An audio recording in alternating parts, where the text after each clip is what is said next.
we're very blessed to have Miss Jennie Joseph. Thank you very much, Steph. Well, good morning. I'm really pleased to be here. I've been in the United States since 1989, so that's 20 years. And having been born, raised, and trained as a midwife in England, I'm still trying to recover. I'm still trying to figure it all out. One of the things that I am very clear about is that midwifery works. And in Orlando, where I now reside, I have a birthing center, which is a freestanding clinic where we see women who are choosing midwifery, but we also see women who need prenatal care and have no other form of access to that care. One of the biggest problems that we experience is that there is a really unwieldy and uncomplicated system to get health care. If you are uninsured, you may not get insured while you're pregnant. It's extremely difficult to do that once you're already pregnant. If you're indigent, you have to go through many serious hoops to be able to get onto Medicaid. For a quick example, if you want to get a Medicaid application in, you have to have a proof of pregnancy. Well, if you have no funds and you have no insurance, you have to get that proof of pregnancy from a physician. But you can't get to the physician because you don't have the Medicaid. So you have these kinds of cycles and hoops. Women get very frustrated. They stay home. They don't know what to do. Once you hit the second trimester, about 4 months pregnant, doctors consider that you're too late to start your care. Now you can't find a provider even if you are insured. So this is just an example of some of the hoops that women go through.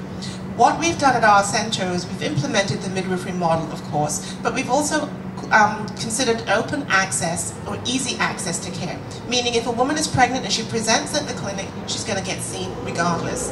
And it's not a very practical solution as far as economically speaking, but it has made a tremendous difference to our outcomes.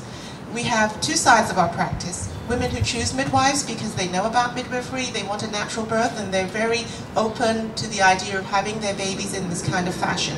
They will deliver with us at the birth center.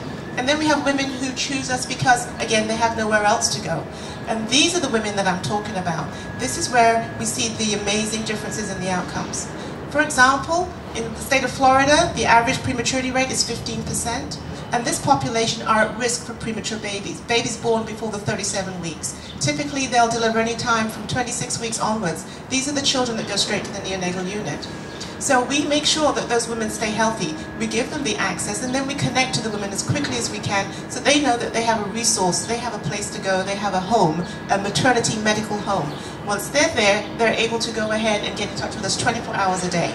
Any little concern they can call, any pain or any sign of preterm labor, we can nip it in the bud.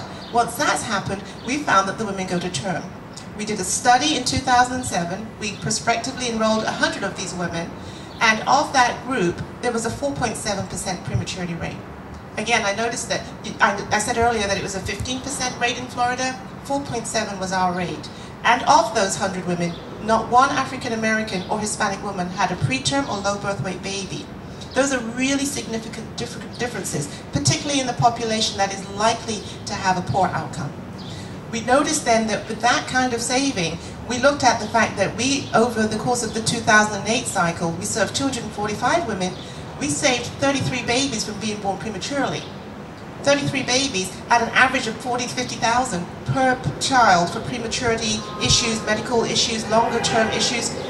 33 babies. That worked out to be 1,125,000, something like that, in that range. So we know what we're doing is making a difference. The midwifery model provides healthy women with an option to stay healthy. The issues that we see as far as these poor outcomes develop during the pregnancy. The key is to get the women in the first trimester. The other thing that I wanted to say is that what we found is that once you get women into a situation where they are open to listening, you can change lifestyles. You can change a future. Women will do anything during a pregnancy to have a healthy baby. There's no such thing as a woman who's pregnant who does not want a healthy baby, regardless of her behaviors. Once she understands what she needs to do, she's going to do it. And we've seen that this continues on into the toddler's life, into the future of the children. We can change communities by using midwifery. Thank you.